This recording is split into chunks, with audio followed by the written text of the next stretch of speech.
What's up, everyone? Welcome to Link Up. I'm your host, DJSymphix, but you can call me DJ. And today, I am linking up with Mayasma, FGC. Maya, say hello to the people. Doing well. How are you? Recovering from a shocking tournament yesterday. We got to talk more about it in a bit. But we're also joined by ZeroSyndicate. Say what's up, Zero. Hey everybody, how's it going? Glad to be here. Thanks for having me on this glorious Sunday evening, afternoon. We're in afternoon hours, right? It's afternoon. Yeah, it's afternoon somewhere. And last but not least, we're also joined by HispanicAtTheDisco. Welcome in, brother. How are you doing today?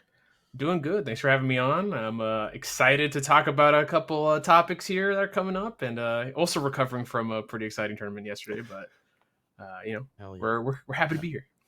Absolutely. And here at Link Up, we like to break the ice and ask our casters what fighting game move they're feeling like today.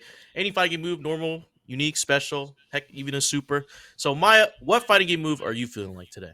I am feeling 3+4 with Anna, which is Aphrodite's Scorn, and it is booty bump is what we ceremoniously call it in the community. It is throwing all your weight and energy into a brick wall that is my ass, which is how I feel about season 2. And Anna says, "Eat up." I love that. I love that move. Eat up. Zero, what fighting game move are you feeling like today? God, how do I follow that up? So I guess specifically Exert Souls Fafnir. That one, you get hit by that, especially counter hit, you're sent flying, tumbling away into oblivion and excessive damage. That's kind of what I feel like today. Like I could just send out a Fafnir and take on the world. Yeah, you could just hit someone, unsuspected, just send them going. Yeah, I feel that. Hispanic, what fighting game move are you feeling like today? Feeling a little bit like Alex Stun Gun, getting hit with a headbutt because my allergies are killing me, man. Allergies have been destroying me, so I'm feeling like I just got woke up by a EX headbutt from Alex Street Fighter 5. So it'll be absolutely. Good old stun gun. Yeah, for me, I'm thinking because I'm on the Kazuya train right now. I'm feeling forward neutral down forward 1+2, which is patricide fist. He's just charging up this fist. Kill your father. Yes. The patricide fist is +6 on block. So just don't press. Don't try to press. Please don't try to play. Because I'm throwing out a slow move, and if you press right now, I think I might get hit. But yeah, oh man, great choices today. Great choices. Yeah. So, we got a couple of great topics to talk about as we get into this. So hopefully everyone watching right now, hopefully you're having a good time. But we're going to get into our breakout weekly reset. We talk about all the events that we hosted and, over the week. So, we had Tekken 8 on Wednesday, GGST on Friday, and we also had a Breakout Academy event yesterday. And also we're going for the last 2 weeks as well. So the week before. So also Tekken 8 and Guilty Gear Strive. So, right here, Tekken 8 on Wednesday. I believe this is last week. I wasn't here for this, but Rhythm joined the bracket again, rejoined it after a while. Love to see Rhythm play with the Shaheen, but P Ling on the Zhao Yu is deep in the throes of season 2. Yeah, lately I've been seeing Rhythm play a few different characters, including giving Anna her fair shot, and it's nice to see, when the chips are down, I need to use my real main, and with Peeling, you have to give it everything you got. Absolutely. And I think I saw Rhythm the other day playing Paragon. He was using Law. So yep. I was like, wow, I never expected him to pull that one out, but, it kind of makes sense given his character history. And Peeling absolutely had to change up their style to win this grand finals, and absolutely relentless rushdown that you're seeing, because he just does not want to let Shaheen dictate the pace. As soon as that jab control went, movements change and all of his options change, and then he has to become the risky, evasive Xiaoyu that you were used to. But, Rhythm ready to play that game too, but still a clean sweep for Peeling. Mm-hmm. P-Link so comfortable on the Zhao Yu, just getting that clean sweep 3-0. I've been seeing P-Link trying to play, but of course we had GGST on Friday. I believe it was King Jobber and Calico casting this one. This was Danny Elmaza and Scissors Grand Final. Zero, what do you see here? Actually, I think this just this last Friday, right? No, it wasn't. It was 2 weeks ago. Holy crap! Yeah. No, Danny out here stateside for a little bit, visiting, prepping for Evo Japan. Just had a great showing at Texas Showdown, losing only out to Walter, and this matchup is so fun, right? Of just like Anji, we don't get to see a whole lot of here, and Scissors still putting out that work with Anji, which is fantastic. You're trying to counterplay against that far slash from Kai here, and JS. What a shutdown from JS there from Danny. But this is the thing with Danny, playing Kai so differently, right? As compared to what the rest of the Kai players out there are doing. You expect Kai to be this solid neutral character, and Danny takes that, but then also goes, what if I play Kai like Soul Bad Guy? And just is relentlessly pressuring against a character like Anji, who needs as much as they can get in terms of resources to push this Kai away. And man, like once you keep this lockdown from Anji, like especially with Butterfly setup, like it does get a little tricky for Kai to answer back. You could try to vapor thrust there, but Scissors layering on the set play would really kind of prevent that for Danny. But still, damage output from Kai, shock state, constant offensive pressure kind of makes that a little difficult for Anji in this matchup. And this was a crazy final game too. Oh, what a catch. But yeah, I was interested if you had any insight as to why sharply in the 3 different locals that I run, Anji just isn't being used anymore. Well, Anji has been a character that didn't get a lot of use in general throughout the life of Guilty Gear Strive. You have like Adventure, you have Macmens, Scissors is another one. I know we have a few other. I know Saki Sakura also loves herself some Anji, so we'll get that. But this is a character that didn't quite get a lot of strength throughout the earlier like iterations of Guilty Gear Strive. Like there were definitely stronger characters on the docket there, and this character still had like a lot of strengths, just didn't stand out amongst the rest. And now that we've had these changes for especially the Fujin series, I think the strike throw becomes all the more potent. But then there are other characters in the cast that still do what Anji does, but better. Like the thing that makes Anji unique across those other characters that really implement that strike throw is his health, right? Like his guts rating is just that much stronger.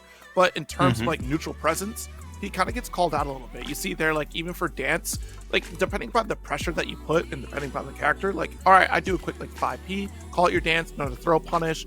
If you're overcommitted, then I can hit far slash, recover enough to challenge you again. So it makes it a little tricky to try to get this ball going here for Anji. That makes sense. And, you know, even speaking back to the days of Slash, Anji was always a character that needed time and respect to set up his stuff. And that's something you don't get in modern Guilty Gear. Yeah, like there's so many other layers of offense that kind of keeps Anji at bay. So like in this grand final set here, this is like if you're playing against a usual Kai, right, then you're going to be able to, all right, I got my dance, I can still get my hard knockdown set up into Butterfly, I can kind of mess around with the strike throw of the Fujin series. But man, oh, what a parry attempt right there. And that's unfortunate, right? So like I was saying, if you try to go for a max range on parry or even dance, there are ways around that. And the way that Danny likes to play, not giving Anji the breathing room whatsoever, you don't have a meterless reversal, like it's hard for Anji to get this ball rolling. Oh, this was crazy. This was so crazy right here. Almost a pixel left. Ooh. And then this right here. The shimmy. Oh my gosh. Oh, wait. Yeah, trying to steal the paper twist. What an FD right there. Like, oh my goodness. To win the tournament after Almaza reset the bracket, reset the grand finals. It was intense.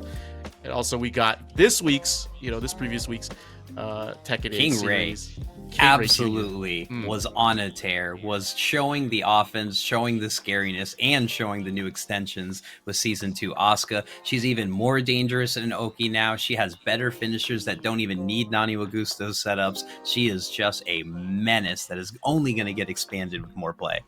Absolutely. And of course, get the new extensions off of Forward 2, the Demon Slayer, and just the charge moves, especially that full crouch mid check, like from that mid kick from full crouch. She's just so dangerous. And King Ray Jr. on this night was playing absolutely out of his mind. Even made P Ling just look slow, and when you made P Ling rage art out of a reaction, and that's something you don't see from poised players. Absolutely, yeah. See that right there, that charge mid kick. Of course, some charge on the extensions, great combo damage and wall carry. I believe just off like you don't even need heat for some of these combos to hit like 90 damage. Maybe just like one counter hit or a launch. Down 4-2s right there. Runs like look at this That's wall a new carry variant with the extra scoop. Love it. Same wall ender though. That hasn't changed. Also learning from June, getting the Tooth Fairy extensions now can make them safe. She still got the healing power, but Guilty Gear. Tell me. Zero was here for this. Yes, Soul Bad Guy. Again, Fafnir. Like, Soul Bad Guy has been such an interesting character throughout Guilty Gear's Drive. Like, a lot of folks feeling like this character wasn't doing so hot, especially after a couple nerfs, but this character is still just aggressive as all get out. I love the changes for clean hit Fafnir. It kind of gives me back like that traditional vibe of like Double X Guilty Gear. Like that's always been fun to see. Like as time goes on for Strive, I feel like they kind of reel back into like some of those older tendencies of Guilty Gear of like that faster pace, some of the more like clean hit scenarios, especially off of Heavy Volcanic Viper and Fafnir here. But the original powerhouse, Ramlethal Valentine, right, hasn't also really gone anywhere in terms of strength. But again, it's one of those situations where those characters that she did stand alongside very early on started outshine. Of course, the advent of Happy Chaos really changed things up a bit here. But SQ, she never gave up on really competing with this character here. Really set the book for how the character plays, has gone toe-to-toe with even the likes of Red Ditto. So that has been like the constant growing story for SQ. But Sarah Bad Guy pulling up with Soul here, really showing up and showing out. And I feel like, man, to get this run throughout this bracket, Sarah's been killing it on this Soul. Absolutely. I was keeping tabs on it while I was doing some other things, but it was a crazy bracket to really just look through. I mean, SQ and Sarah Bad Guy just going absolutely crazy. And also don't forget our other, top 8 finishers, the 208 Studio, I believe I forgot the name. Was Leaky in the Leaky was in there. Leaky Bum was in there, absolutely. Yeah. I love Leaky. We need man, since week 1, we need Gay Sex Legend to come back. I need to see Gay Sex Legend come back to the breakout bracket. Please, if you're listening, we need you back. Just so I can hear the commentators say Gay Sex Legend. There's some with these anime names, that's for sure. But we need the hero. Damn, that's going to return tomorrow. Oh man.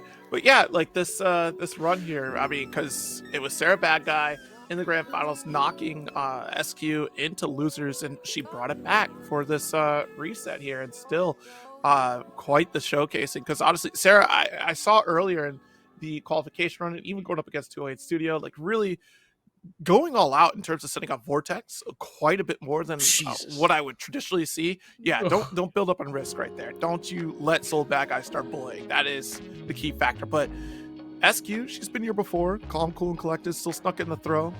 Far slash connects here, and that's kind of the game, right? I thought for sure we'd see a lot more Vortex to kind of low profile here.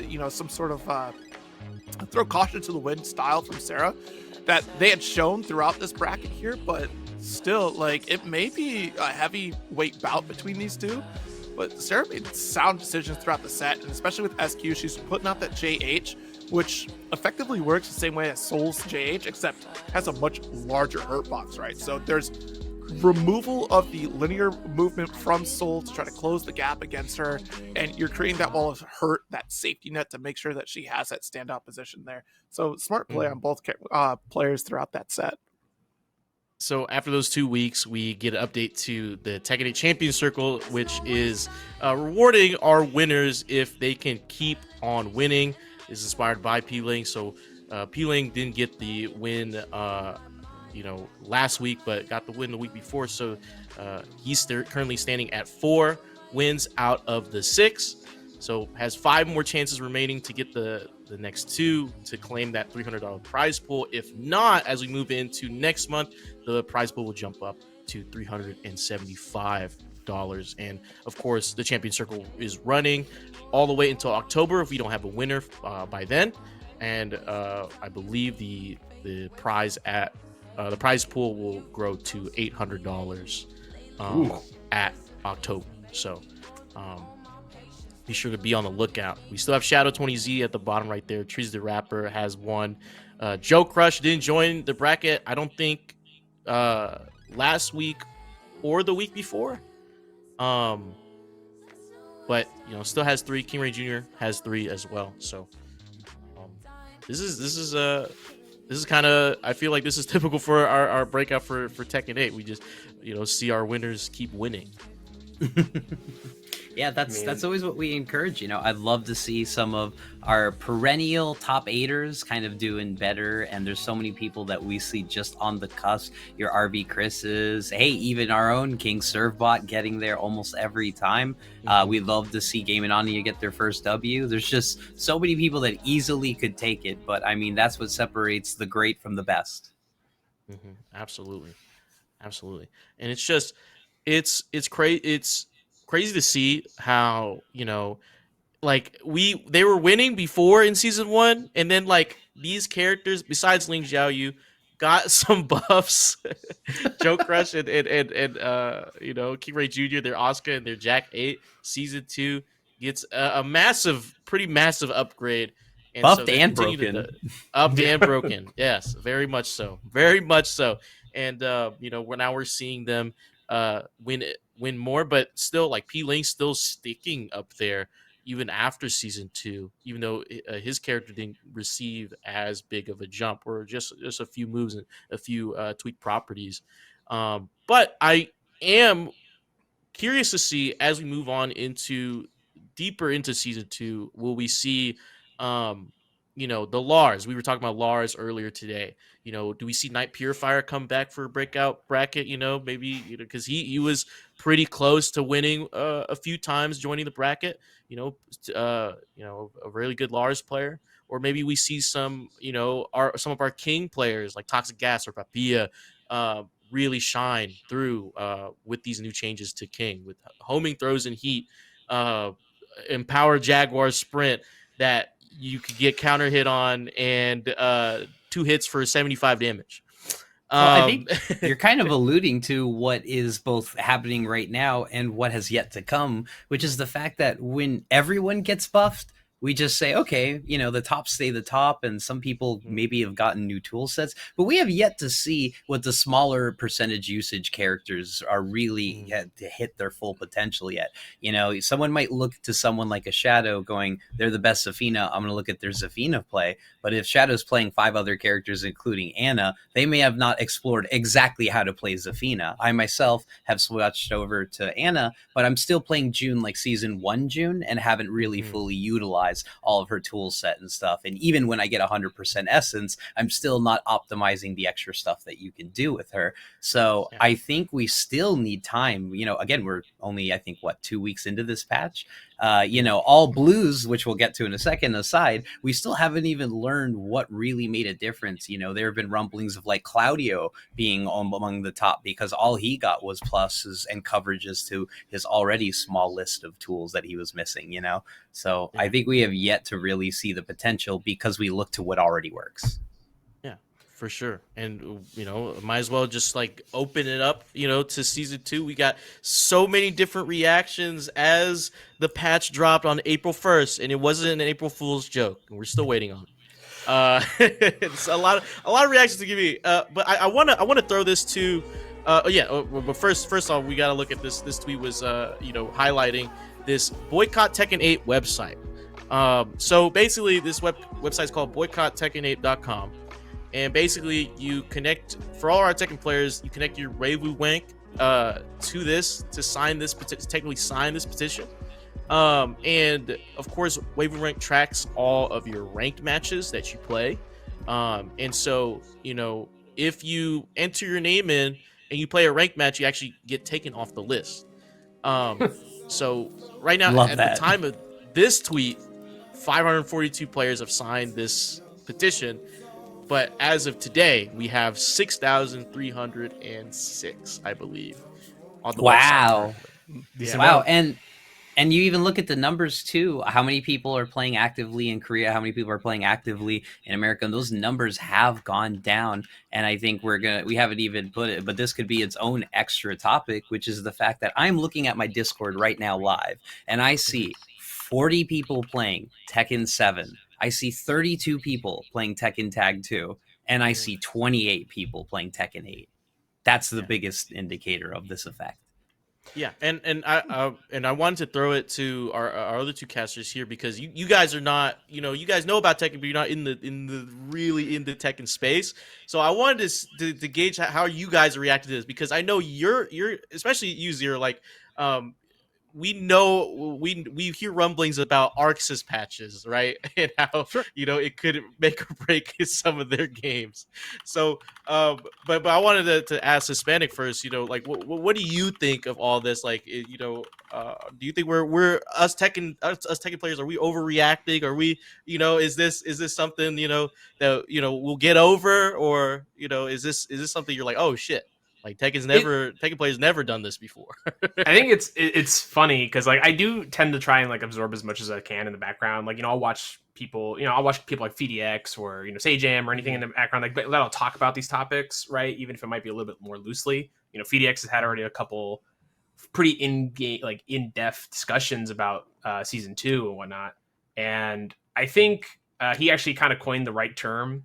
In terms of, I think, what the issue is here and why it's been so hard for a lot of people to really like understand why this is so bad for Tekken players, or why they feel so annoyed, is that it feels like every patch, Tekken players are always constantly crying wolf, right? It's always like, this is the worst. I can't believe it. My character sucks, or my character didn't get this, or Devil Jin is still not functioning, right? Things like that. And you hear that over and over again. And then when you finally have this patch that's come out where, you see it and you see like all the problems on top of it, and then you see problems like everyone getting Anna's moves off of like a moves list glitch, right? Which would be like a funny haha, that's a funny glitch, right? Like recently, before you'd see that and you'd be like, oh, that's funny, like, oh, well, hopefully they fix it. But now you don't see any communication from Bandai Namco outside of a emergency patch, which is only fixing, as far as we know, Jack and Paul. Right. Yeah. And Paul is 1+2, and nothing else. Right. We don't hear anything from anyone else, and you have on top of that all the mixed signals coming from Murray and Harada. It kind of makes it a little hard for a lot of players to really like simmer down. Like, is this it? Like, do we just have to hold that? Or can we move forward? And I don't blame people for being pretty, I guess, infuriated is the better word for it, with a lot of what Bandai Namco is doing with this game, because it doesn't feel like there's a real direction. Not really. Like they haven't really explicitly said anything, because like, again, last Tekken Talk, hey, we're all defense guys, we want to update defense.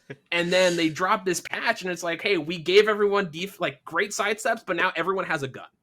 And it doesn't matter. So it's like, what was the point? And it stinks, because I'm watching gameplay and I'm like, oh, all the new sidestepping stuff is really, really good, but it doesn't matter because everyone has a homing mid. So it's like, who cares? So it's rough. I feel you. Zero, do you have a horse in this race, man? What are your thoughts? It's interesting because game development is hard, and I hope people really understand that. If you've never tried to make a game, like, it's hard to do. The communication thing is like, so I've not been really paying attention outside of like the complaints that I've seen, and sometimes complaints are hard to cover, and it does depend upon the type of complaint. Like, yes, your complaints are valid. How you feel is totally valid for the game here, but we have the 6,000 strong that is saying they're going to boycott the game. Just double checking on Steam DB right now of like how many folks are playing on Steam, just exclusively Steam. Their 24-hour turnaround is that exact same number of people who are saying they're going to boycott. So I'm not saying that the people who are on the boycott, like, all right, are you like also a part of the 6,000 or what have you? No, it's just the fact that like, all right, you're being heard, but also there's still this wider swath of people who are playing. And there might be a disconnect as well in how patches get delivered, because there are approval processes, how that happens. And there's also like, it takes time to really kind of balance out a game. So like, sure, everyone getting buffed is like a theory that I've even talked about before. You could check out the video from Power, who did a spectacular video on that, of like what it means when you truly say like everyone gets buffed, right?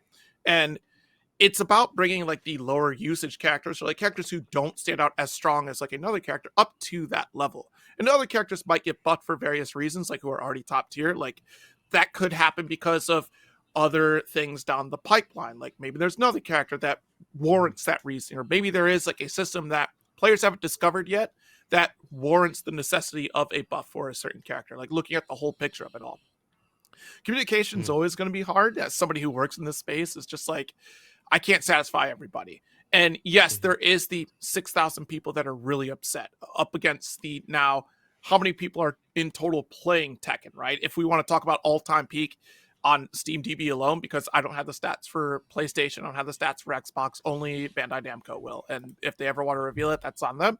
But 50,000 at launch of Tekken, right? It was the all-time high. So we're talking about like a percentage of the player base who is sitting outside and saying, hey, we're going to boycott the game. But then there's the other, what, it was 44,000 players that are still playing the game.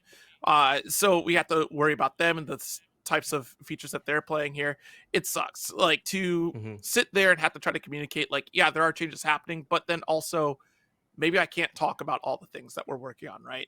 I don't have an immediate answer for you. Sometimes that is the case of like, I hear you complaining, like, yeah, it sucks that, you know, maybe a stand 1 is too strong, right? Or what have you. Like, sorry, folks, I don't 100% follow Tekken, but like just on this example routing here of like, hey, this button is really strong. I hear you. Let me take that to design team, but I can't tell you, no, we're not working on it. Because I've seen so many times players go like, oh, why aren't you responding? Why aren't you fixing this? Like, well, how many times do you want me to say I'm not doing anything, or like, I'm working on it? I'm working on it. I don't have a date for you. So like, I can't keep repeating the same message over and over again. You either take it or leave it. In this situation here, it's tough to make that turnaround because releasing a patch is not going to be overnight. They want to let this dust settle to see what happens. Maybe this is a stepping stone to the next patch that they have that they can't quite talk about because they haven't solidified what they're doing for that next patch. I'm definitely more in the camp of like, I'm going to come to the conversation with understanding what the developer is working on, because I've worked in these cycles, so I understand how it works. Is it the most immediate like fix for the consumer? No, and it's tough. It's that tough balancing act to try to communicate that, and I feel for the players here, but definitely don't come at the developers like they're not hearing you. They don't care. They have to deal with a lot, and you know, Harada wears that shirt. It's like, don't ask me for shit, for like a reason of like, you guys do kind of lean on him a little bit. He's not the end all be all. So that's why he sits there. Like, you do get that communication with developers, but it goes to a point where like, if you push them far enough and bother them enough, then that communication is lost. So like, be reasonable. They're people at the end of the day. So treat them like people. Yeah. I mean, no, I agree. Yeah, you go ahead. Yeah, I was gonna say, if I could follow up, I mean, I 100% agree, right? I think I think the worst thing about this patch has been a lot of people who have some of the worst ways of explaining themselves, like of expressing their anger of the patch, right? And I think that a lot of it gets lost in translation, right? Someone will say, I don't like this patch, and then, you know, there might be a lot of legitimate reasons, like, you know, there's glitches, or this is actually really oppressive, but they might just be like, well, my character's, you know, doesn't work, right? And that doesn't help. And it's just like, that doesn't help me, right? Exactly. They don't give you a specific thing that like, is an issue. And I think I 100% agree with that when it comes to talking to developers, there needs to be people, especially in the FGC, are the worst at it, at like expressing what is wrong. And I think a lot of content creators are trying to bridge that gap, but it's just the average person on Twitter is just immediately like, day one, this shit, like, for every beautiful video and well done, well narrated response and beautiful done, it gets erased by 300 bad quote retweets. Right. And as I said, like, your feelings are valid to not like a patch, but then give me the why. Like, someone just on Twitter, or like on like a YouTube comment, just like, this patch sucks, not playing. Okay, that doesn't help the problem. Like, try to give me a solution. I just want to say, though, to follow up on that, I think the biggest issue here, and we look at the difference between something like Street Fighter 6 and we look at Tekken, right? Street Fighter 6 has had a lot of its issues with the fact that we have like complete radio silence basically for like 6 months on end, no content or anything like that. But I feel like, at least for the most part, when it comes to Street Fighter 6, there's still a general trust between the developers and the the people playing the game. And I think that's the important thing here. Like, people are like annoyed, but they're willing to wait because they know that there'll be a product there at the end, or like they'll like, hopefully, you know, there's hope for the next patch, right? Especially for season 3 coming up.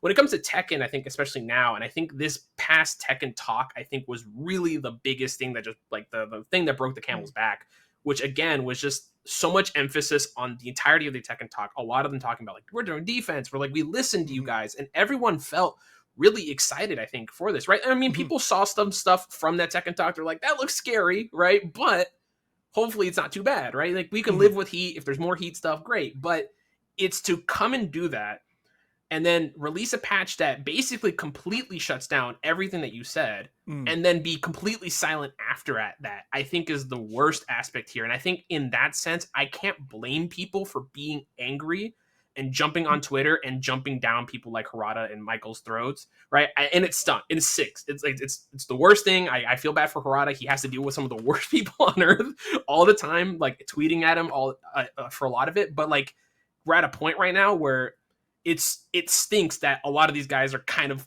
somewhat justified in doing it, and it's because there just hasn't been a response. There hasn't been like, hey guys, we heard you. It's just been, we're fixing these 2 moves and then maybe hot fixing other stuff, but like, silence after that. Right? And so that trust needs to be rebuilt somehow. Our team is on the case is all we got. Well, and that's the thing of it, right? So again, like, I will say that I've not been in on this conversation. I have no idea. Like, I just see the fallout is all I see. But from my perspective of just like trying to deal with that scenario, because I don't know what that release cycle looks like. Of course, like, patch culture for me has been very interesting in fighting games. Of just, I remember an era just like we kind of had to deal with it. Like, it's out and then we deal with it. We learn. It's very different now that we have access to the internet, access to being able to just say what we feel in an instant and not explore the case, right? It's always the hope of like, I hope the patch changes this thing here. But in this scenario, because it's so unique, of just like, you're saying one thing and then I want you to actually interact and do something differently, or like in terms of like, they talked about defense and you have this patch. Sometimes course correcting is like trying to write a cruise ship in game development, of just like, I can say that right now, like, yep, this is the focus here, but this patch again might have been that step 1, or maybe it wasn't, like, because we don't know. I'm not in on the conversations, but like, if it was the, hey, step 1, did we not tell you that we're going to have a step 2? Then yeah, sure, that's that communication flaw that might be happening. But also, I've had it so many times, just like, we're working on this thing, we're going to fix it, but I don't have an update for you. How many times do I have to say I don't have an update? But the same question will repeat every single time there's an interaction. We piecemeal some sort of thing that comes out and it goes like, hey man, like, we got this new feature that's out here, and you're like, yeah, but you said you do this. It's like, okay, that is on the way. I just don't have an update for you. Like, and that sucks to hear. So again, I don't know. And you're all valid in feeling a bad type of way. You're not valid though, and like, you know, trying to belittle these people and death like, threats. I mean, none of that. None of that is ever. Yeah, you're valid to be angry. You're valid to express your criticism, but do it constructively for sure. Yes. I do have to agree that I think, and this is my own theory, I don't think it's fact or anything, that it is a road mapping or a little bit of an allocation issue, because we also have to be cognizant of the fact that this game came out. This game is on season 2. This game is a year into development, and there are cycles, resources, other games, so many other things to juggle. So getting this game perfect is already hard to do after release. And plus to the fact, the other thing that we have is that they're limited in resources. I can tell you that from personal experience working in community management for other just as big and Riot-based companies. Like, I can tell you that when you do PR for a game after it's released, that budget just goes away. And the ability to organize meetings, our live streams. Remember how every single release cycle we had and every character release, we had a scheduled and a perfectly timed cadence for the Harada's Bar, the Harada reviewing and doing the actual Tekken talks, and plus videos on top of that. As soon as the first year went away, those timelines became fuzzy. Those release cycles became fuzzy. The gap between character trailers and just plus content trailers completely changed. And even we were Oh, actually, I'm sorry. We were a week away after Anna was previewed and the patch was about to come out, and we didn't even have the ability to buy the season pass because they didn't even file for it on marketplaces yet. Like, you weren't able to get early access to Anna until an hour before the store updated. Also, didn't Harada get a promotion within the last year, if I'm not mistaken? Like, he's the head of something in Bandai Namco right now? Yeah, we moved to a more leadership position, but oh yeah, so he's sitting in meetings so for. There's no way he's doing the same content cycle that he was doing in the initial first year if he got that promotion. Like that. Yeah. Sorry, my schedule was filled at that point. So yeah, that's hard. But it's definitely this whole situation is definitely like I don't know how to really emphasis enough to people from other fighting games. There's so much nuance right now because like you said, like everything you guys have said, like okay, there's like this loud like minority of people who just like no fuck this patch, this and that, and then there's like people who do give constructive criticism, but it's all funneling through the same channel, and so like Michael Murray, Harada, and Nakatsu, they're all like trying to deal with it, and so even Michael Murray has blocked people who actually do give constructive criticism, even though they're like, "Hey, give us your feedback, give us your feedback." So it's such a disconnect right now because there's so many different talking heads and stuff in the community. But you know, as much as I would, yeah, as much as I love to dive more, we gotta move on. We gotta talk about City of the Wolves. The final roster is finally revealed, and we had an Evo showcase for the game. You know, some content creators, and you know, we had a reveal first of all for Ganachi. Here's a ticket to my show tonight. Yep, he's in the game. I don't know if I like his move list. I mean, I don't know if I like his animations. I'm gonna be real. I'll be real right now. I think it's just SNK coded to just really dive into an excessive character design, you know, rather than making it a modern realistic. They just lean into those stylings. Mm-hmm. I had to do my own little research on this guy because I was like, who is this fella? And then watching a lot of his music videos, it makes so much more sense why his moveset is the way it is. Yeah. It's just completely wild. Sure. I do feel for some of the SNK community. They're like, this is supposed to be, I believe, like Duck King's disciple. Protege, yeah. SNK. So they're like, oh no, we're not getting Duck King until later. Mm-hmm. So this character's for somebody, right? Yeah. I mean, we saw it played in the Evo showcase. I think Meta RD picked up this character to play. Along with Cristiano Ronaldo that we saw release earlier on in the week before, and that was a treat to watch. Yeah, I mean, it's I want to say for sure, like I think the best person they could have brought on was Diaphone, and I think because Diaphone's great at just picking up a character and just finding what's really good with them, and that Evo showcase showing him playing Cristiano Ronaldo. It was wild. It's wild. I just want to say it's wild to say like, oh yeah, man, Diaphone playing Cristiano Ronaldo in a video game, like in an actual mainline, you know, game. And it was interesting to watch a lot of the new like these players pick up these characters and just do like a lot of really cool stuff with them, and just finally get to see like their full like movesets in action, right? Because a lot of these characters weren't in the betas, right? Like Cristiano and Salvador. So.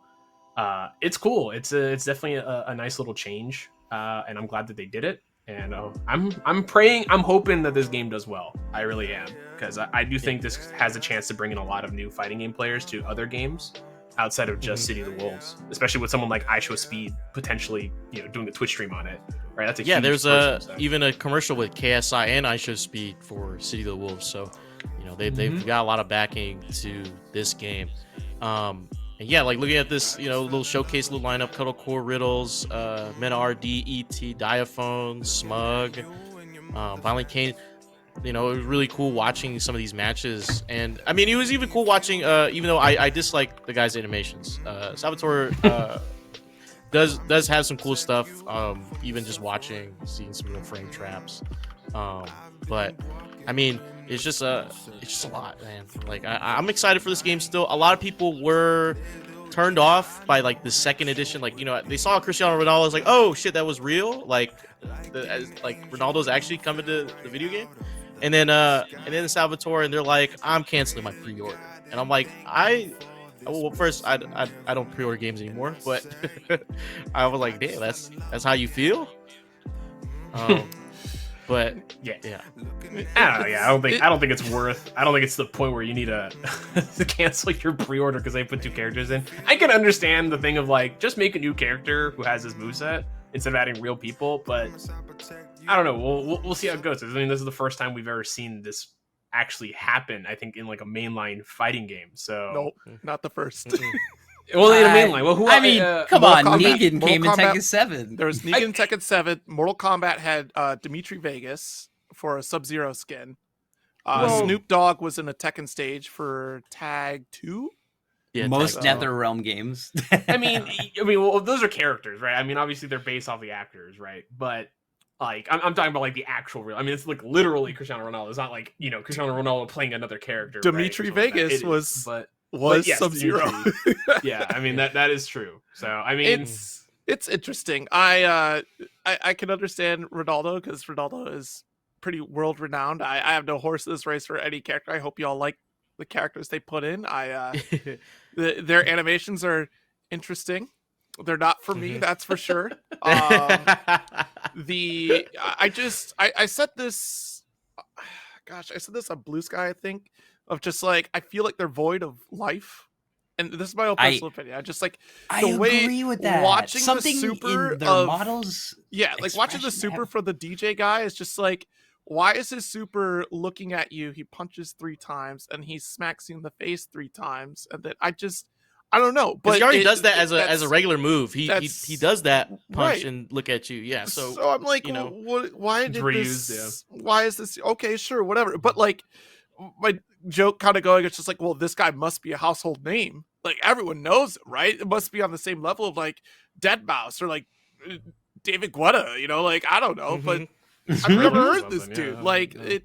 So that I don't know. Y'all like him, you like him. Y'all like the game, you like the game. Have at it. But Hokutomaru looks cool. That's where I'm at. But yeah. Speaking of, I mean, let's show the trailer right here. That was the final base roster character revealed at the Evo showcase.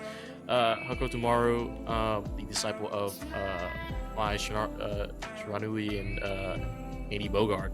So Andy looking sharp.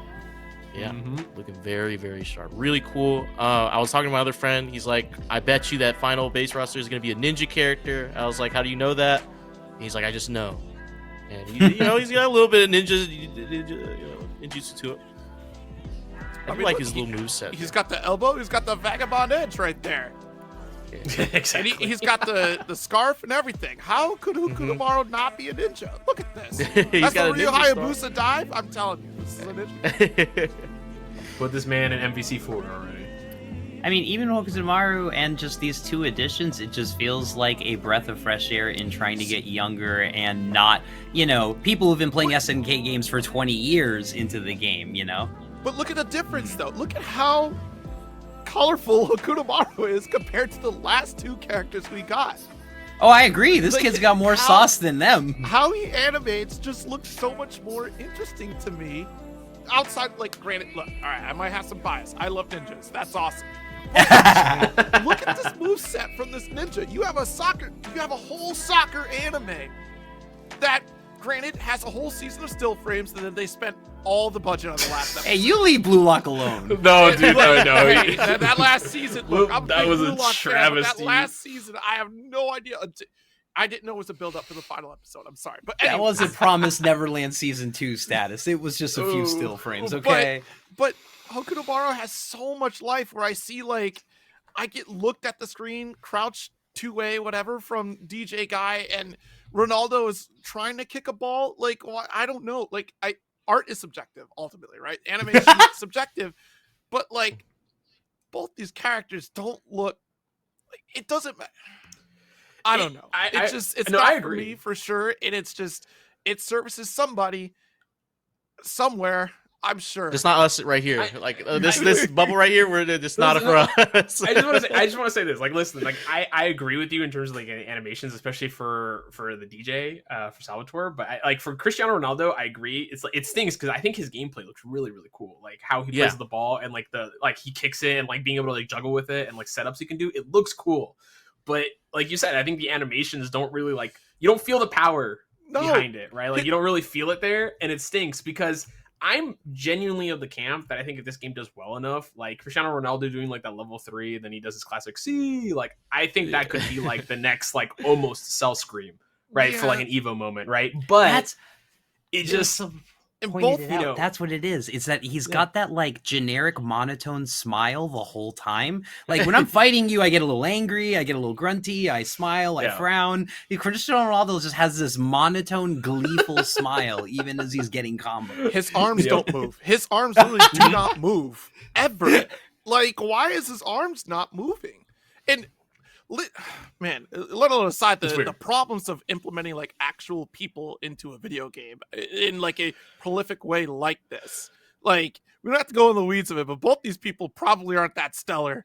But like, if something happens, they're in the game. And you know, Japan has this thing where like if they get called out like for something illegal, like drug possession, for example, that goes off the shelf. Like that game, it does not sit on the shelf anymore if that individual, but that's Japan law, that is Japan actors, that's totally different.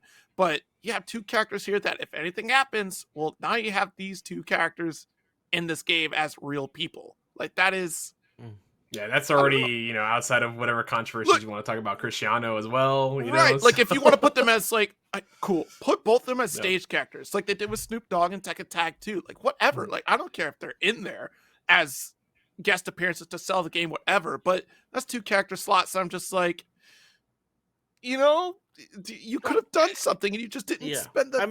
Like, I don't know. To add on to that, also, we also have Ken and Chun-Li coming out, so that's also 2 more spots that are given to another game. So, you know, there is that as fine. well. Like, I'll take the Ken and Chun-Li. Like, that's fine as guest character. Like, I'm not the biggest fan of guest characters, but then I look at, so comparison point, right? Mortal Kombat 1, like literally every single guest character. You have Ghostface, you have Homelander, you have T-1000, and T-1000 looks, the attention to detail for T-1000 was literally, they got the sound bite of the gun from the actual movie. His fatality is 3 references to different scenes in the movie. This character was thought from the ground up to be like, this is the representation of the character in such a interesting and fun way. Ghostface also like gets shoehorned into the lore of MK with the additional killers that are in there that ties to the movie, which I've never seen Scream. I'm a coward, so I'm never going to see it. But like, that's cool to me. Whereas like these two are just like, let's slot them in, and I don't know. Like, you could have had a cool soccer character, and I don't know. Like, I don't want to yuck yums. It's just, if you guys like it, you guys like it. That's all there is to it. I mean, Craze in chat, you know, he's all about the DJ guy. I mean, I know some of my friends are also about the DJ guy, Salvatore. I mean, like, out of both of them, I'd say, like, you know, to Hispanic's point, like, in gameplay, the Cristiano Ronaldo looks better, but man, like I was watching the Salvatore gameplay. This guy's like floating like this, like he just does this, like, and he's floating. And I'm like, what do you? What is this right now? Like, you know, it's Christ we're good. Like, he looks more like Chris Angel than he looks like. And that's his fly. And that's his stance. He has a fly move. He just does this, and I'm like, bro pulls up. What's going on? Is that like what is it? What move is that? Like, I don't know. It's definitely interesting. Like, of course, like Craig said, let's until we get the product in our heads, we can't really say nothing. But from what I can see, I agree with you, Zero. It's just like it looks uninteresting. It just like something about like the animation and like like you said, it just feels, it doesn't have any soul to it. Like the Hokotomaru trailer, we're like, oh hell yeah, he's saucing it up. He's doing some cool shit. But that's so cool. Like Hokotomaru is cool, and then I got these other like, I don't know. It's we gotta wait for Andy. Andy will, and that's like I look at the rest of that roster that's about to show up. I'm like, I'm not upset at any of this roster, like at all. Like they look great. No Joe, no Andy yet. We gotta wait for them, man. You're gonna get the whole cat. They did say that the entirety of Fatal Fury is gonna be in this game. So however long that takes, but they delivered. They did it with KOF 15. So we'll see how the rest of this goes. I mean, they have a whole catalog of characters I'm sure they can introduce. 2 guest characters. ain't gonna make or break it, I guess. Of just, look at Street Fighter Cross Tekken. They had Cole and who else they had Pac-Man and the two cats, so it's happened before. It's just, man, oh man. You know what? They played the new guests in the Evo showcase, and it was positive. Take that with a grain of salt, if you will. I mean, because that's listen. fine. The game hasn't come out yet, right? Like we'll see. I mean, I've been enjoying watching. I've been enjoying looking at like the fake Evo top 8s where it's like Cristiano Ronaldo and like Xiaohai and like all this other stuff. Like, it's fun. So like someone said like if IShowSpeed makes a top 80, that'd be the funniest thing ever. If IShowSpeed commits to playing a fighting game, I think we'll save the FGC. You know what? If 10% of the people that are in it for Ronaldo or the DJ guy stick with the game and then stick with fighting games, job, like, mission accomplished, okay? Yeah. If 10% of them. Does that happen, though? That's the thing. Yeah, we have to see. Yeah. But I mean, we gotta move on. So we're supposed to have some more people here today for this episode. That's why I put this topic in here. But of course, most of the Breakout crew, we went to Texas Showdown, so we do a little wrap up. We had a fun time. Zero was there. We picked them up after. We joined in our wonderful Breakout fam. Had a great conversation about Whataburger versus In-N-Out. Had some great time. I lost my voice throughout the weekend, screaming and cheering on for my fellow friends that were competing. I also competed myself, went 1 and 2. You gotta tell me 2 things, DJ. You gotta you gotta tell me what it was like playing Tenno, and 2, you definitely gotta tell me what it was like watching Jumanji and Wasulu play each other. Oh my god. Okay. I will start with the Jumanji and Wasulu. So this is Tekken. This is Tekken 8. I think it's the second day. Top 48 or top 16.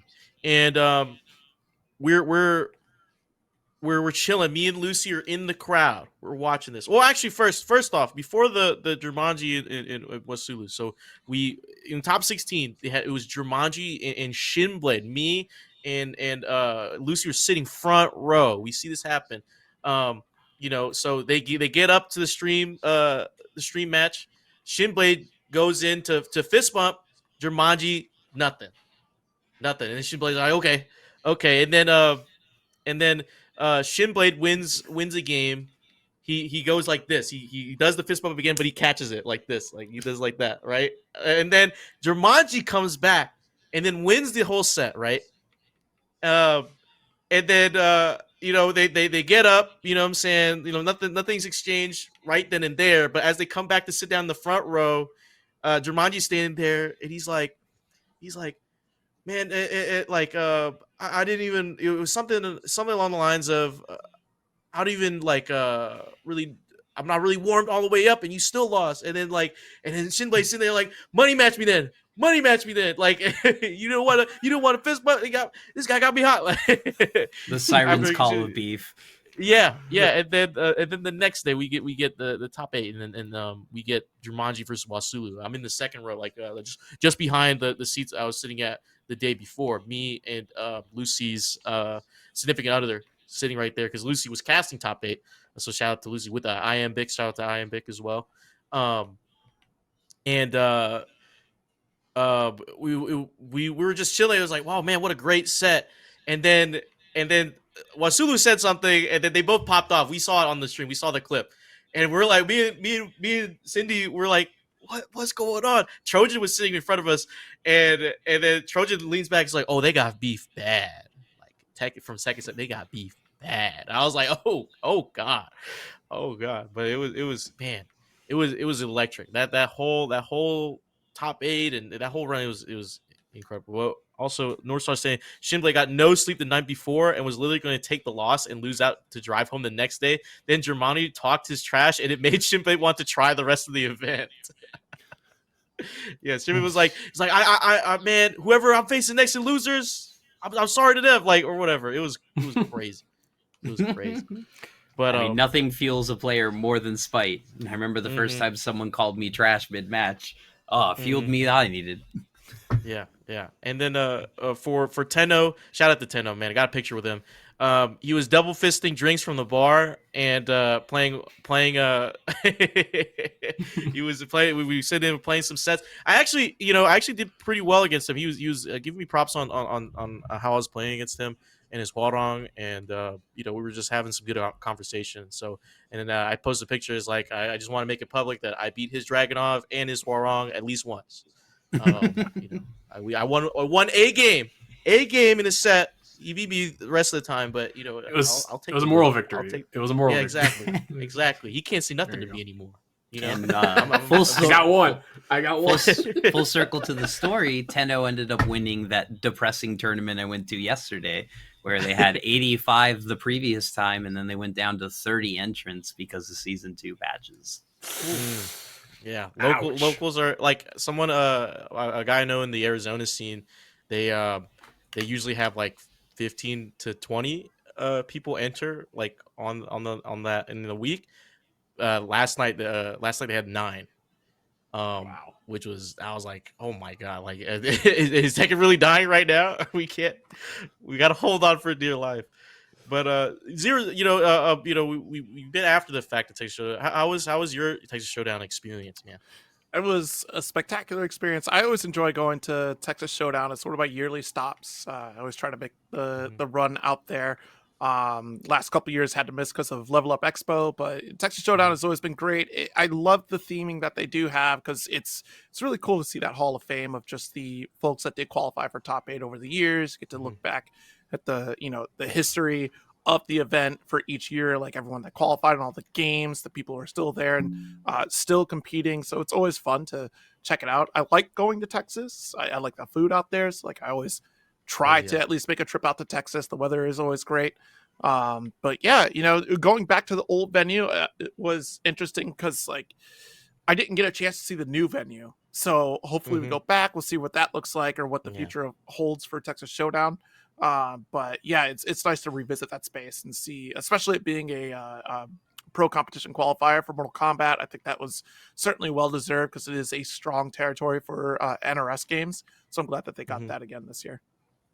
Yeah, it was really fun because I believe the Guilty Gear top 8 was finished as we were watching the like Tekken top 8 going off, and then so like all the Guilty Gear people were singing the character select theme for Tekken 8 like on the side. Big Dame was right in front of me. Big Dame was like esports, and like everybody sing along. I freaking love Big Dame. I got to meet him finally, and Big Dame is awesome. I think I was on I was on Grand Blue at the time, so I didn't get to see any of the Guilty Gear top 8 live. I got to like hear some reactions to it. I need to dig up the VOD because I don't think they uploaded the VOD yet. I had to actually sit through the Twitch stream itself and just rewatch it through there. So I'm still working through on some of those matches to rewatch and see what happened there. But yeah, that was crazy because that was, as I said earlier, Danny's first stateside offline event. Finally got the visa taken care of.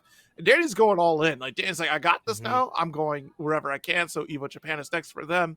But yeah, it was great to finally meet Danny in person, to see that, coming up second against Walter, who still cooks right now.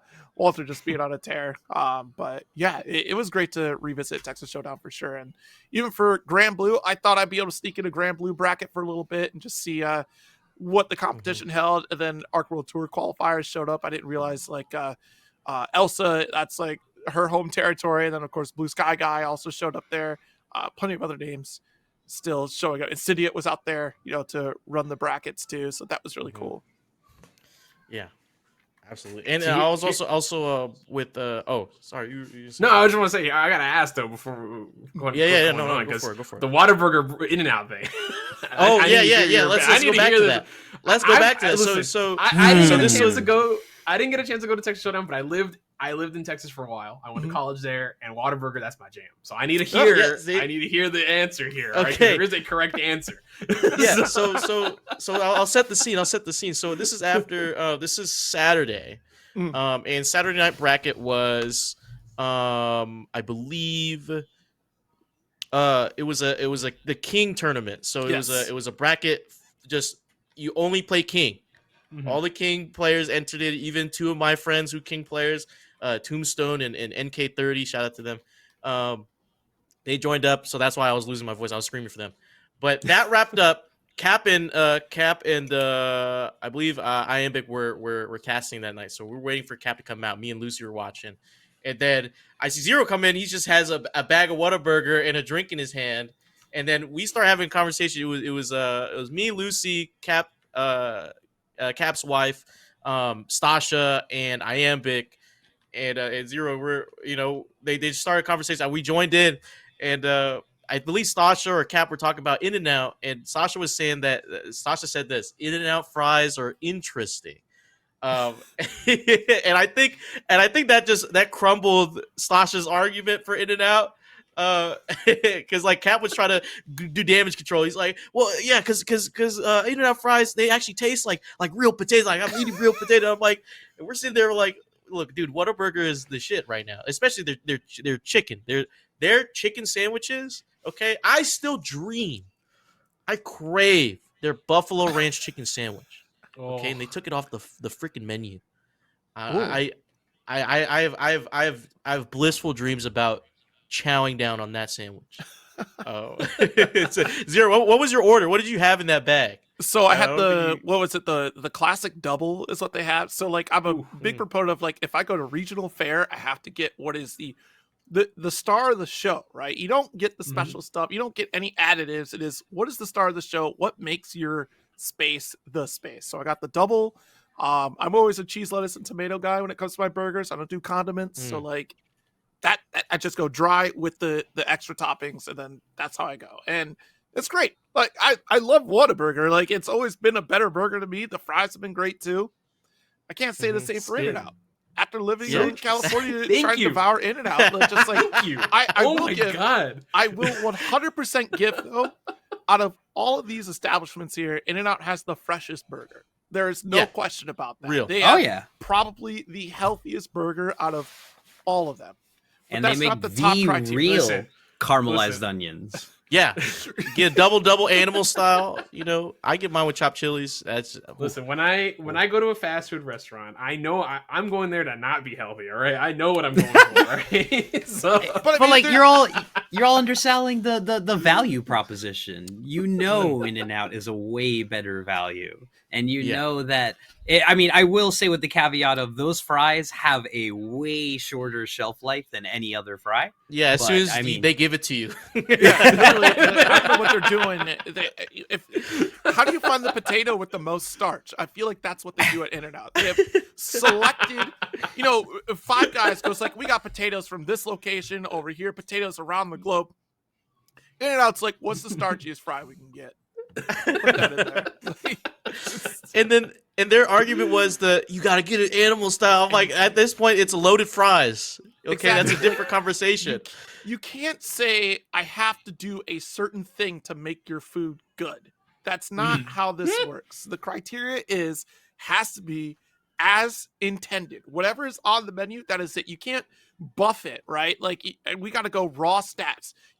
That's like going character select, and you add the 5-star handicap to your character and then go into the set. Go like, see, is my character amazing? No, you've improved your character. Yeah. That's not how this works. Crazy saying that is Kane's, and I will say I am being a hypocrite right now just for this topic, okay? All right, but Kane's, you're there for the sauce. As a true Kane, you're there for the sauce. So Kane's is the exception because it comes in the package. It's like, look, the Big Mac, I know I said I don't do condiments, all right? But like Big Mac also comes with like the Big Mac sauce, which is that's not a dressing, like whatever. But like that is a part of the package. Like that is how it's set. So Kane's like you get sauce no matter what. Right. Yeah, I skip out on like ketchup and mustard and mayo, right? Because that's just their base condiments. Everything can have them. I know what flavors I can expect from it. I'm expecting your approach. That is it. Like Kane's comes with that sauce. Like that is and when you buy it, it's not a question of what sauce do you get. It's how much do you want? How much sauce do you sub? Do you sub the slaw for it? Do you sub more fry? No slaw, extra sauce. I don't know why they give you slaw. Honestly, like that's there. It's there to just make you feel good about subbing the slaw. I think that's like I said earlier to somebody who hasn't had Kane's in our welcome chat in our staff Discord, where they're like, I'm pretty sure like the worker will look at you weird if you don't sub the slaw. like they'll be like, "You sure?" Well, First all right, time, the slaw. it depends upon how recently opened that Cane's was. Because when I finally got my Cane's out here, I was like, I need you to scratch the slaw, give me extra toast. And they looked at me like, so you want a side of toast? I'm like, no. Remove the slaw, double toast. Because I do it all the time. I go like, That's normal, case, yeah. Caniac case, Oh remove the my slaw, God. double toast. That's all I say. And they're like, I got it. No Yeah. problem. And, Yeah. But this establishment was like, what do you mean? Like, okay. Yeah, like yeah. It's definitely like on how recent it opens. Like down here, you know, like Cane's. I live in the city that Cane's originated, 1996, Baton Rouge, Louisiana, outside of like literally on the outskirts of LSU campus. That is where the original Cane's is. We've been having Cane's for years. I thought And it was then Atlanta. No. It's in Baton Rouge, Louisiana, where it started. So, on the LSU campus. So, you know, we've had it for years. You know, now everyone else is getting it because we know what the chicken is. Like, we understand. Like, it's not seasoned. You know what I'm saying? That's what it is. We're here for the sauce. We know the tech. Hey, my order. Go up to the counter. Caniac combo, sub the slaw, extra toast, butter on both sides on the toast, extra a large Arnold Palmer. Boom. Because they have that house-made lemonade, so you get sweet tea because you're in the South. Sweet tea is great in the South, so you know you order that and you're set for the whole day. You're set for the whole day. But I mean, yeah, no. But the slaw is I don't know what they did to that. I think that's like Weapon X or something, dude. It's like radioactive. Something they found under the fryer.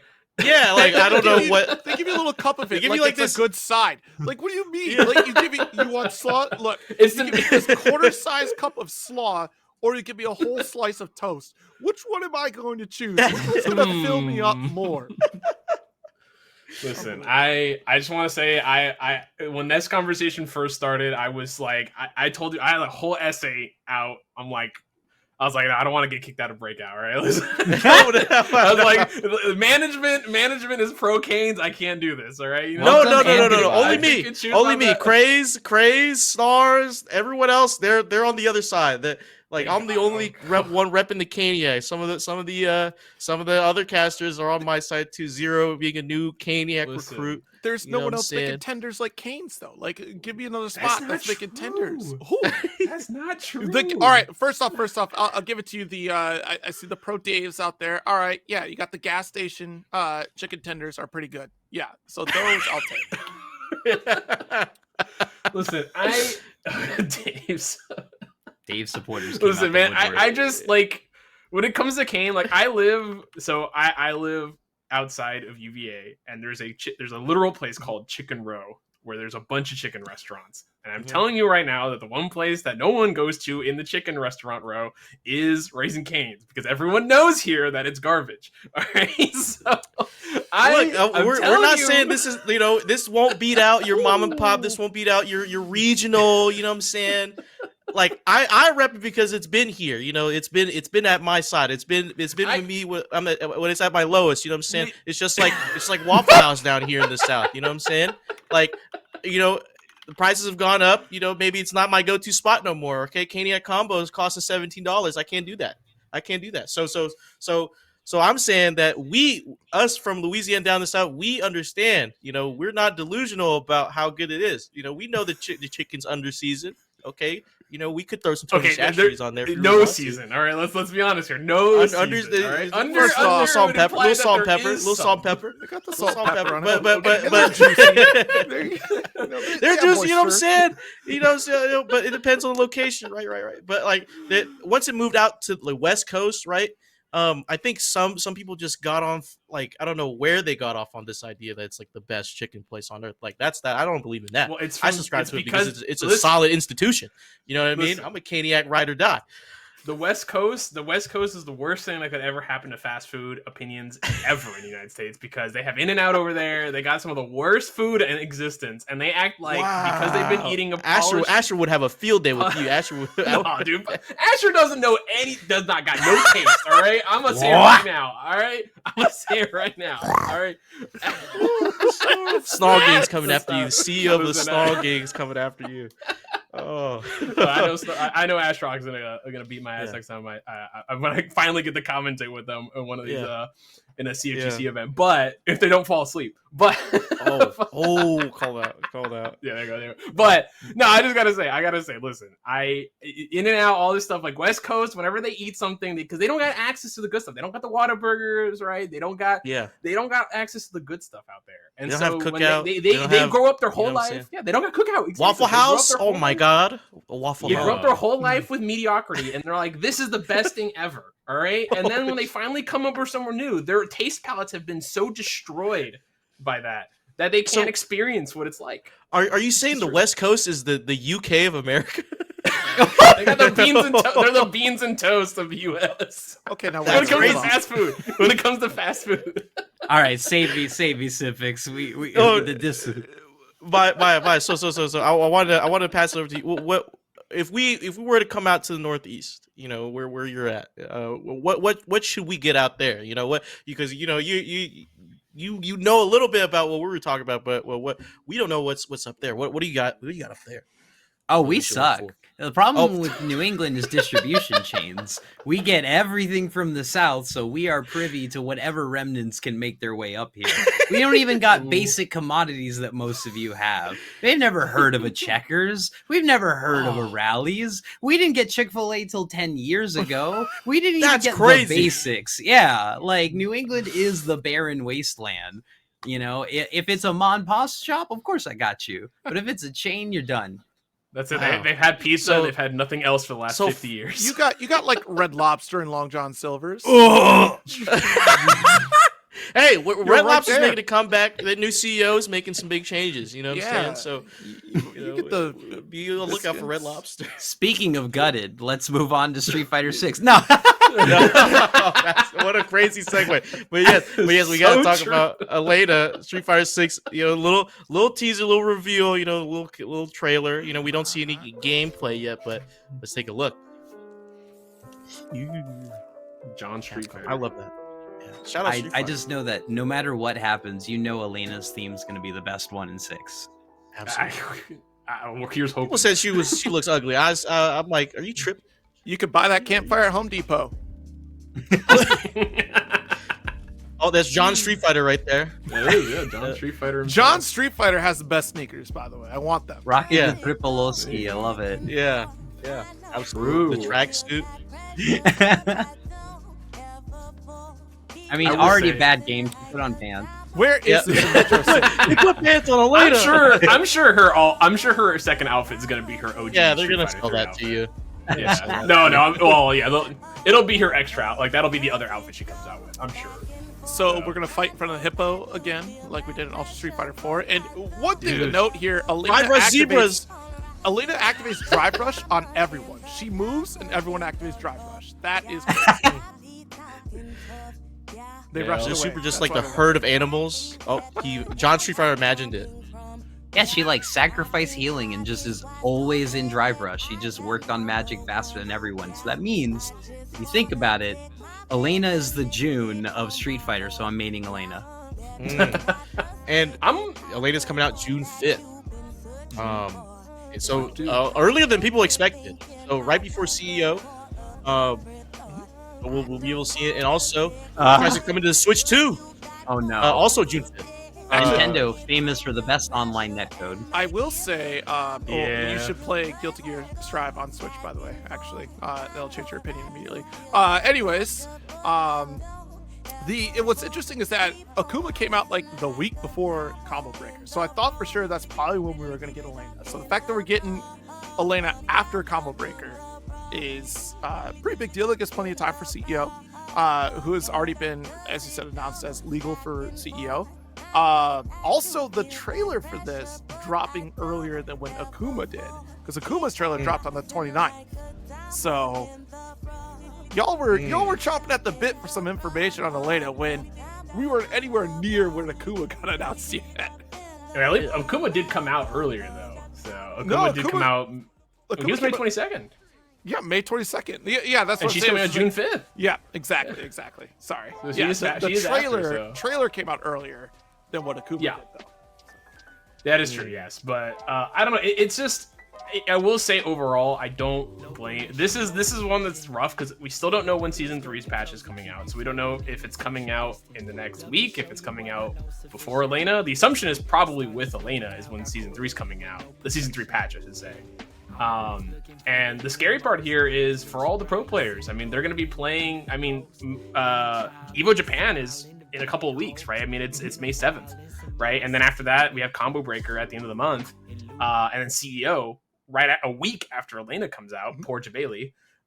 So it's a little rough because you have a lot of the pro players that are having to deal with the fact that they're going to be still playing on the previous patch for the first two big qualifiers, the first two offline qualifiers, and then for the next qualifier, there's going to be potentially a Season 3 patch coming out right before it.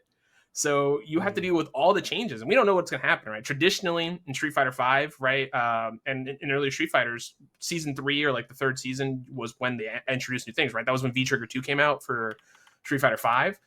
So who knows? Maybe we have more supers this time around. Maybe they, give us a new drive mechanic, or it's just balances, right? But no one knows, right? Because we haven't heard anything from Capcom.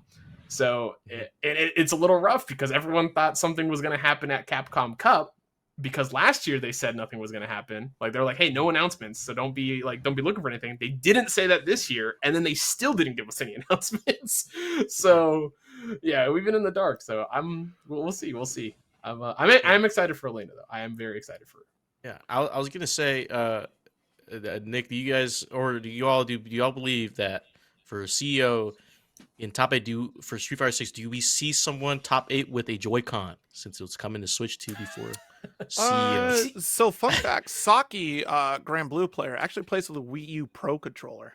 So not out of the realm of possibility. And those Joy-Cons also they're a little bigger. The Switch 2 they're a little bigger. Yeah. So, apparently from some of the people who were playing on the Switch 2 at some of the events, they were saying that the latency was actually better than PS5, if not equal to it. So in terms of like playing offline. So who knows, right? If the Switch 2 actually ends up being a better product for offline play, that would be hilarious if we actually have to that would be, start seeing like locals are running Switch 2 for Street Fighter 6. They did it for like Ultimate and whatnot, and it wasn't like offline wasn't too bad for them. So if it ends up being better, I mean, we obviously know all the issues that the PS5 has been having, like when it overheats, right? If it's not taken care of, and when you're dealing with thousands of setups, especially at an event like Evo, that can be kind of rough. So keeping track of those. So if the Switch 2 has the potential to be like the next, tournament product, that'd be kind of cool. It would be very. If we can get Switch 2 in the US, pending. Yeah. Oh yeah. That's a whole can of worms. But yeah, I mean, like the Street Fighter 6 would be interesting for like season. It kind of goes back to what I was talking about for Tekken. Just like, man, the patch culture around fighting games has been so interesting. Of just like obviously we know season 3 is going to come, but like, are we like? I guess on one side of it, I agree with the fact of just like, hey, we have a new season of Capcom Pro Tour. Can we start season 3 now and see where that goes instead of waiting a couple tournaments down the line? But gosh, we'll see. Like, I think all in good time. Of course, Evo Japan is, like you said, just right around the corner. So that is like a big opportunity to give a massive reveal. I guarantee that's when we get the trailer. My prediction was like we were going to get that trailer for the full trailer for Elena around that point, alongside any additional trailers for fighting, because it will be a big showcase. I know there for Grand Blue, for example, they didn't have Galleon ready at Arc World Tour, so likely they'll have the Galleon ready by Evo Japan. That is another showcase opportunity there before they start going off to other events. They don't have anything else showcasing towards it. There's no summer reveal or anything, so likely that's going to be where folks really kind of celebrate here to settle in. Yeah, I mean, we'll have to wait and see, obviously, for that. It's just a little weird, right? Hopefully in the future, maybe it'll realign in terms of like the content production and the world tour, right? Obviously, again, traditionally for Street Fighter, it's always been big patch world tour, like the tour starts. Now this is the first time where it's not being like that.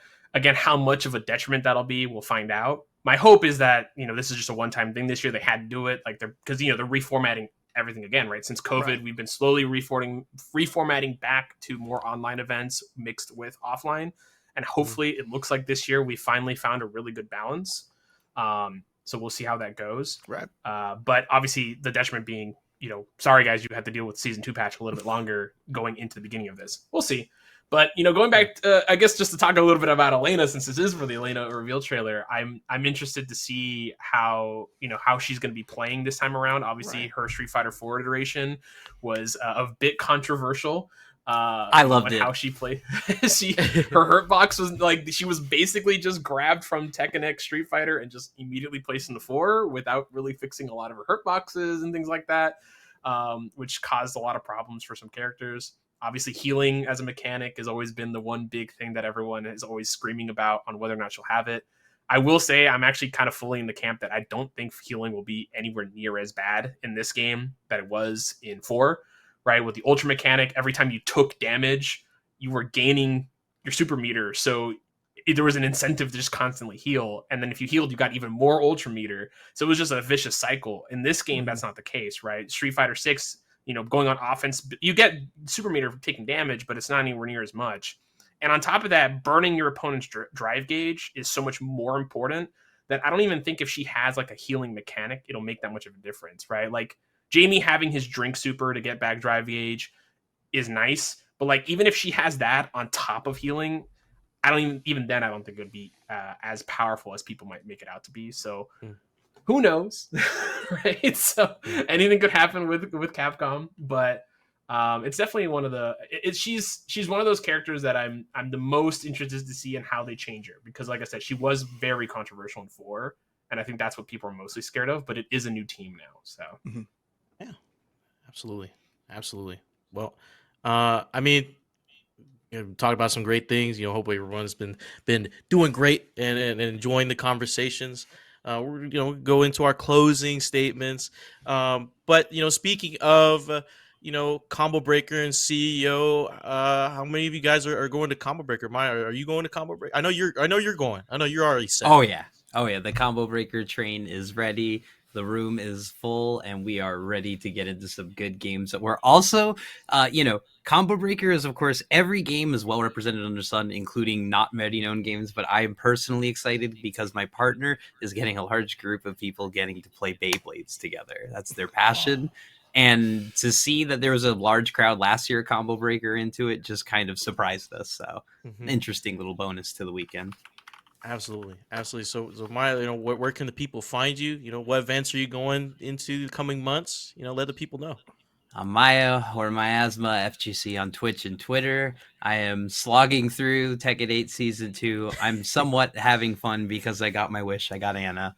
But I want to say to people, like, please understand that time is going to be amazing. I want to be a historian for this game, specifically Tekken 8, and I want us to all look back and go, remember Season 2's launch? Because if I look back at Tekken 7, people are going to go, remember Season 3's launch? And when you look at Tekken 6, because I'm old, they're going to be like, remember Launch 6, and then remember 5.0 with Steve Infinites, and remember 4 launch with Jin Infinites, and phone booth wall bounces, and parking garage infinites, and all of these things. Just know that this game is wacky and it's broken, and I promise you, with some time and not Michael Murray screwing it up, we will have a beautiful product. So stay the course. But to close, the proof is in the pudding. I run one local in Boston that has never gotten less than 40 in the past 3 months, and we've now gotten 16 and 12. I run one in upstate New York that normally gets 35 people. It got 6 people. I don't want the competitive spirit in this game to die. I want people to realize it. But I also want people to have fun. If you're having more fun playing Tekken 7 and Tag, I'm glad people are now playing it. Pop off, King. A dead game's a dead game. If it's revitalized, have fun. But I will still have fun screaming at rank. Love y'all. Oh, yeah. Hell yeah. You want to run Tekken 5DR later, man? Oh, 100%. 100%. Yes. Let's do it. Yes. Let's do it. Zero, where can they find you? What events you got going up? And sure. Tell the people. So yeah, you can find me at ZeroSyndicate, both on Blue Sky and on Twitter, or idon'tdoanything.com. I've been real link. This is the best website. It's a real link. Yeah, I've been playing some Iron Saga versus. I've been taking a little bit of a break as I'm trying to put together a reel to prep for Evo, and also kind of rewatching some of the fighting game events that I've been missing out. So I'll probably probably restream those maybe. But yeah, definitely check me out there for more fighting game content, or even on YouTube, where I'm dumping a lot of stuff on there. But yeah, that's where you can find me. I'm definitely expecting, if it's Chicago, I'm probably there. So you can expect me there for Combo Breaker, and hoping to be there for CEO as well. Absolutely. Absolutely. And Hispanic at the Disco, where can people find you? What you got going on? Tell the people. Yeah, you can find me at Anim_Nick on Twitter, where I mostly just laugh at FGC discourse all the time because there's always something goofy going on. That, and you can also find me at Stream Team Battle X on Twitch. I run a 5v5 team event every Friday. It's a lot of fun for Street Fighter, and we also do Tekken. Going to be looking at doing City of the Wolves in the future, 2XKO and all that stuff, but it's a whole lot of fun. Get to play with a lot of high-level players, doesn't matter what level you are. And yeah, just I also sometimes you can see me on my run to get everyone to master on Street Fighter, and as I suffer learning new and different archetypes. Just finished Jury, and I'm gonna be doing Ed, so we're getting there. So who's the end of the road? Like, what's the last one you're dreading doing? I was just choosing. Now I'm just doing a roller now for like the last 8 characters. I'm missing 9, including Ed. So I'm missing Dhalsim, Kimberly,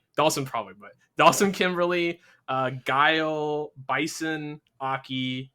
I'm trying to think who the last 3. Because I finished Ken, Ed.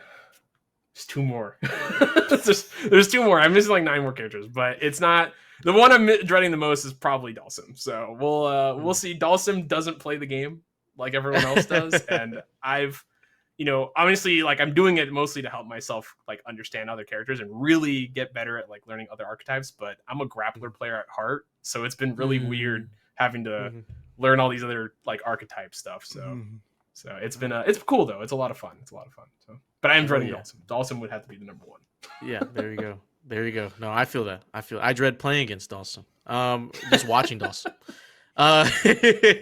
But you guys can find me, DJSymphix, on Twitter. I'm just, talking about Breakout, all those stuff, and sometimes I rant about certain things that concern me. I think my last thing I tweeted about personally was about Mass Effect. So, avid gamer at heart, just talk about RPGs. But you also find me on Twitch. I don't stream at all. I haven't streamed in months, I think a whole year. But we're gonna get back to it. We're gonna get back into it soon. You can also find me on YouTube. You can watch my reel there if you want. I'm trying, praying, hoping, pleading I can go to CEO. But also I signed up for Boston Blue Beat, so I'll try to go out there. So visit Maya and everyone else out there in the Northeast at Boston Blue Beach episode 2025. So I'll try to get out there. But yeah, thank you for joining us on Link Up. I've been DJ, linking up with Maya, ZeroSyndicate, and Hispanic at the Disco. And we'll return hopefully next weekend or the weekend after to talk some more FGC-centric content. But until next time, we love you. Don't doom too hard. Don't doom scroll too hard. Get some sleep. Later days. Have a good one.